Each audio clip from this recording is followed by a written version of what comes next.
So now I'll go through some of the key guiding principles that teaching and support staff can use in the classroom. And I'll also cover some practical teaching and learning strategies and some adjustments that can be made to the class environment to better support young people with FASD. So these are some of the key points and underpinning principles that we think are really important to understand when working with students with FASD.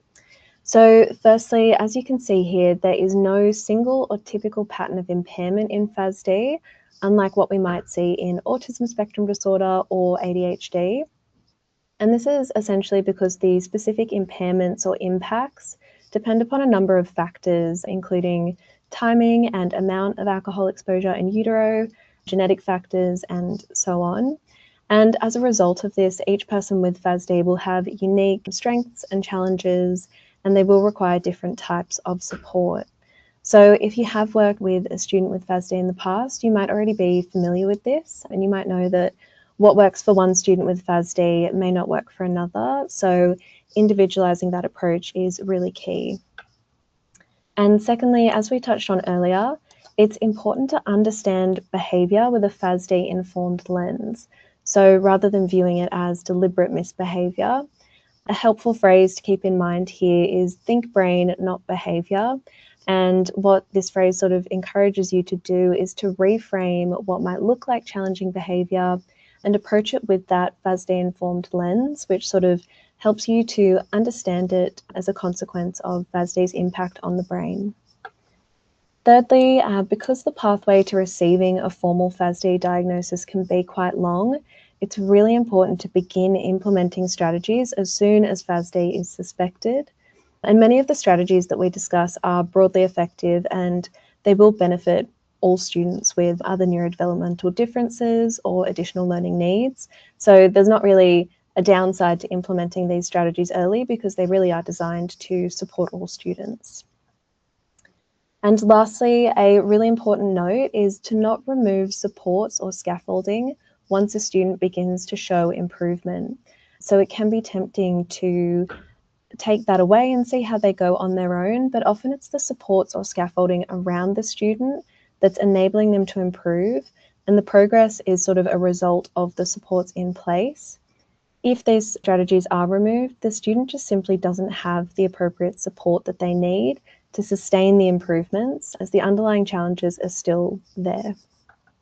And another key concept to understand when supporting students with FASD is dysmaturity.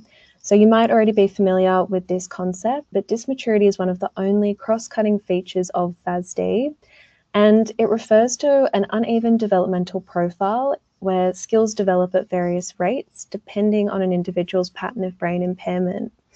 So you can see in the image here, in an 18-year-old adolescent with FASD, they may have communication skills that are typical of a 20-year-old, so potentially above age-based expectations, but they may then have the reading ability of a 16-year-old and the emotion regulation skills of a 6-year-old. So you can see there's quite a wide range in how these skills develop, and there's no one typical pattern, as we've mentioned, so this will vary quite widely between individuals as well. But the uneven development can make it really difficult for young people with FASD to consistently meet age-based expectations across a range of domains.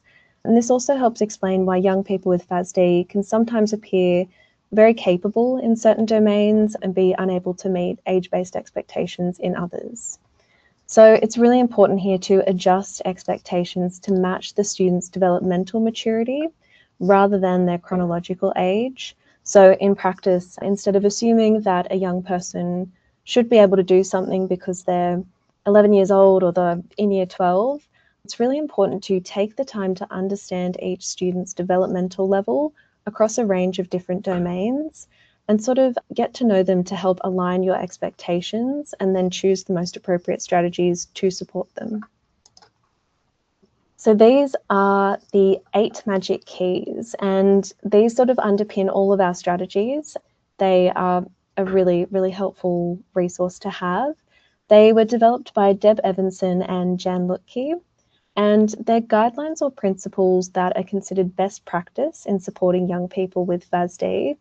And I imagine most of you will have these in place in your practice in some form, as they really are just sort of those foundational principles to support all students.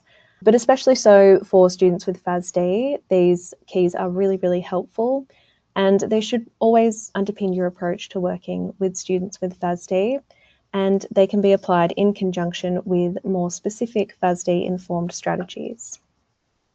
So I'll quickly run through each of them. The first key that we have is concrete. So young people with FASD often experience challenges with communication, including speech and language, but especially in terms of understanding and expression. So it's really important to use clear, literal language and avoid words or phrases with double meanings or idioms.